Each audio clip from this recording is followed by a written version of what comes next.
शोएब, किसी ने सवाल पूछा था कि अगर किसी का पित्ता रिमूव हो गया है सर्जरी के बाद तो उसको हुँ। क्या प्रिकॉशंस करनी चाहिए, क्या एहतियात करनी चाहिए? और ये हाँ। भी बताएं कि रिस्क फैक्टर्स क्या क्या बैठे हैं।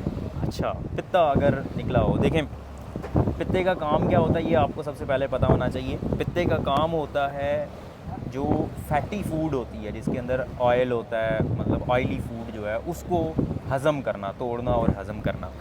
पित्ते के अंदर बेसिकली पित्ता एक स्टोरेज है, गोदाम है एक केमिकल का जिसको बाइल कहते हैं। वो जिगर पैदा करता है और जिगर से निकल के वो गॉल ब्लैडर में पित्ते में आ जाती है और फिर जब हम खाना खा रहे होते हैं तो वो वहाँ से गॉल ब्लैडर से निकल के हमारी आंतों में जाती है और खाने को हज़म करने में मदद देती है।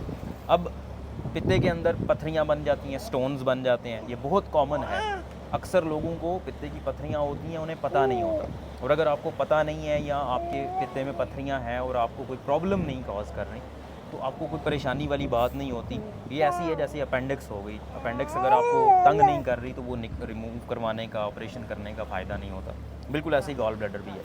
अब गॉल ब्लैडर जो है अगर वो तंग कर रहा है, मतलब दर्द हो रहा है पेट में, नाज़िया, वॉमिटिंग वगैरह, उल्टी वगैरह हो रही है बार बार, तो फिर जो है उसको निकालना ज़रूरी हो जाता है। जब उसको निकालते हैं पित्ते को तो उसके बाद जो जिगर है वो बाइल पैदा करना छोड़ता नहीं है, वो बनाता रहता है। बस फ़र्क ये होता है कि स्टोरेज एरिया ख़त्म हो जाता है। वो जो ही बनेगी वो डायरेक्टली आंतों के अंदर जाती रहेगी।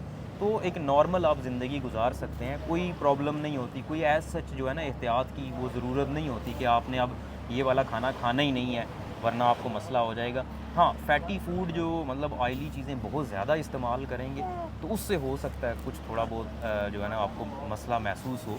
अगर होता है इस तरह का तो फिर आप ना इस्तेमाल करें। अदरवाइज़ कोई एज़ सच प्रिकॉशंस की आपको ज़रूरत नहीं होगी। बिल्कुल ऐसे ही है जैसे अपेंडिक्स का ऑपरेशन हुआ, अपेंडिक्स निकाल दी, बिल्कुल ऐसे ही पित्ता भी अगर निकल गया तो कोई इतना बड़ा इशू नहीं है।